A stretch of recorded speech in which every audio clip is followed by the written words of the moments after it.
thanks so much for talking to us and for welcoming us into this amazing theatre, because it's a beautiful place, isn't it? It's a fantastic place for many reasons, because we've come from the National Theatre, so to be invited because of the success there into the West End is a huge thing that I'm very proud of, and I know the company and I are hugely excited by. Also, anyone that comes to the theatre and sees this play will be partaking in a little bit of history, because this theatre, the Prince Edward on Compton Street, hasn't had a sort of drama play, because normally it's reserved for musicals. It's such a big barn that and a huge kind of auditorium that it's the musicals that come here. So it hasn't had a drama, I think, since the Second World War. I want to say since 75 years. I may be wrong, but a long time. So anyone that comes to see this play will be participating in a little bit of history. But it speaks volumes of you and the cast and the story that James has put together, and the way it's resonated with audiences already, that it's got a West End run, isn't it? And I wonder, when you first embarked on this, whether you thought that was possible, whether that was going to happen, or whether you thought, listen, I'm doing a short stint here, I'm going to enjoy it, but it's gone really, really big. Yeah, I think, I guess whether you're a sports person or an actor, your first call is to honour the game and to not think about winning or losing, not thinking about audience and response. You're thinking really about the character, the arc, and a bit of storytelling and entertainment, you know, at the best level. So that's one thing I thought this would do, because I knew the writer is a wonderful, prolific, eloquent writer, James Graham, and Rupert Gould, our director. So I knew I was in the company of some really talented people. And then the storyline itself, Gareth taking on the mantle of England manager in 2016, albeit at that time caretaker manager, and really the gentle reformation that not only the team go through, but Gareth almost goes through himself. And that to me is where I was excited, and I felt the drama really lay. How did you and how did James learn about that? I know James has spent some time at the FA. He spoke to a lot of people connected with it. But look, I've spent a lot of time around this England team and around Gareth Southgate throughout the year, the period that you are portraying. And it's uncanny. It's the journey that I've witnessed and I've just described to sports fans for the last 6-7 years. So how did you and James learn about that? How did you find out? How did you get into that mode? Well, I wish I'd spoken to you, because you're the sort of person I needed for my research.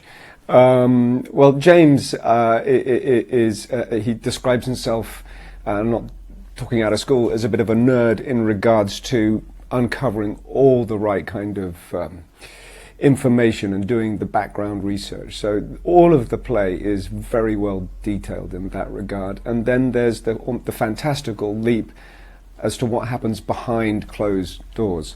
And so in a way, theatre, I feel, can get, and film in a way, can get to the truth through fantasy.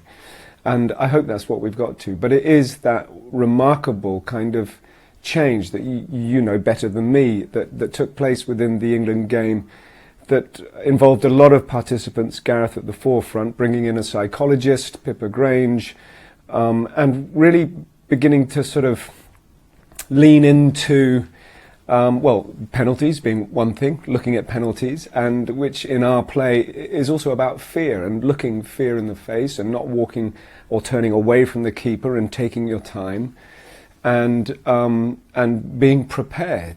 And because that's where England, it seemed, was let down over all the great kind of games, was penalties. Don't turn away from the keeper, don't listen to the crowd, and whatever happens, you are a team.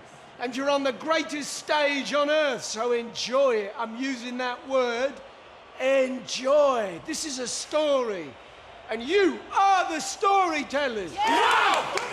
There was a great kind of reformation that took place, gentle and with a lot of participants, and it shows that England, you know, have got to the final of a major tournament, which hadn't been done since '66. So Gareth is kind of unique. I think he's challenged maybe, you know, what other managers perpetuated, which was fear and masculinity and getting out there and winning. But from my theatrical point of view, what I'm looking at has taken place is a different sense of connection and authenticity amongst the players. They had the golden era with Rooney and Gerrard, and but they couldn't, world-class players that couldn't really gel as a team. And I think that thing of being authentic within a company, within a group, and finding that identity as individuals and as a team has served them really well. Fascinating. You've got him. You've got him. And look, you've played a lot of roles where it's not based on a real life character; it's a fictional character. You've played some as well that have been very much, based on real life characters. This is a real life character that's so well known to everybody in the public. That's a big challenge, isn't it? And I wonder how you approached that and how you got into that mindset, how you got into underneath Gareth's skin, if you like. Were you trying to mimic him, or were you trying to get a sense of him? Great question. I was definitely nervous about portraying someone so zeitgeisty and in the news every day and so familiar to millions of people. But as I say, that the play itself is a little bit fantastical. And my route to Gareth, who I absolutely think is a hero for me in terms of what he's done and how he's changed the game. And I think for me, over and above mannerisms and mimicry and waistcoats, which is all good fun up to a point because you want to allow the audience to have that conceit and go, oh, that's Gareth or that's Kane and that's funny. And then the play has other themes beneath that. So what I'm looking at as an actor is really, for me, the most fascinating part, which we all encounter in our life, is what I might describe as a critical juncture in our life. And I think Gareth's critical juncture was 96. And for me, the fascinating way of getting to the character is seeing how he forged himself. He grew from that pain and that experience and became the manager he is today because of that experience. So often the worst things that we can think happen to us mysteriously are there in order to forge a new you. And that's probably easy to say because there are terrible things that happen to people.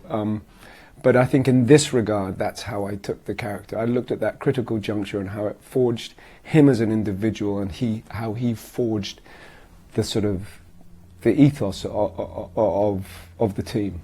And that was my way in beyond waistcoats. Beyond waistcoats. Are you a football fan? I am. I'm a big sports fan.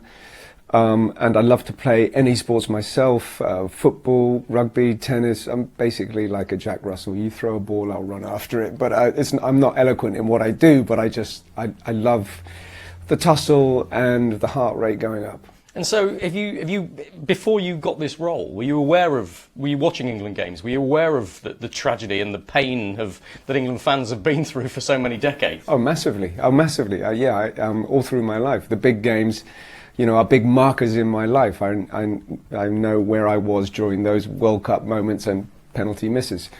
So did that make it easier or harder? Because I guess you've got an investment in it then.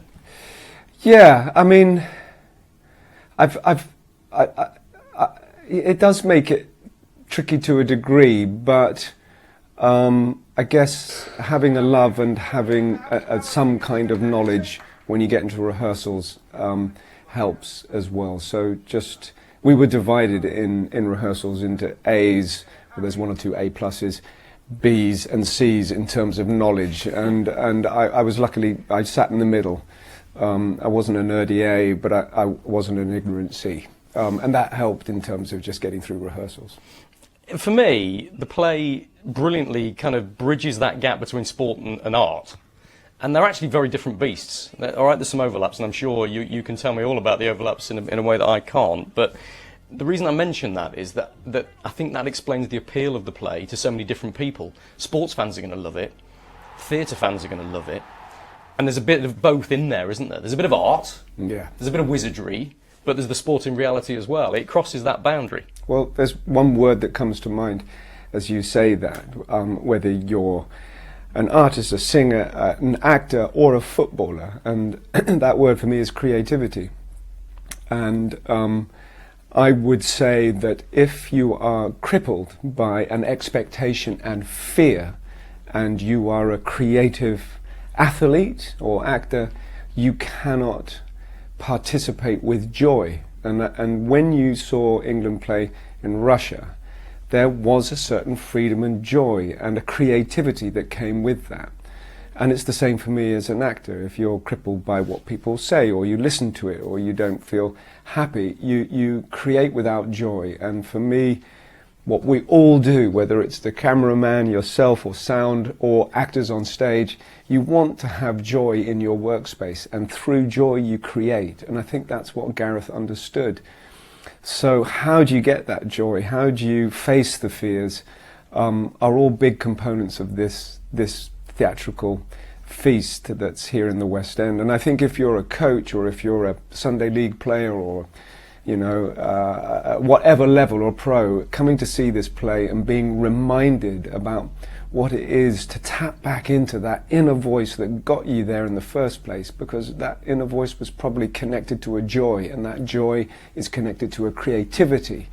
And that's what this play reminds you to get back to.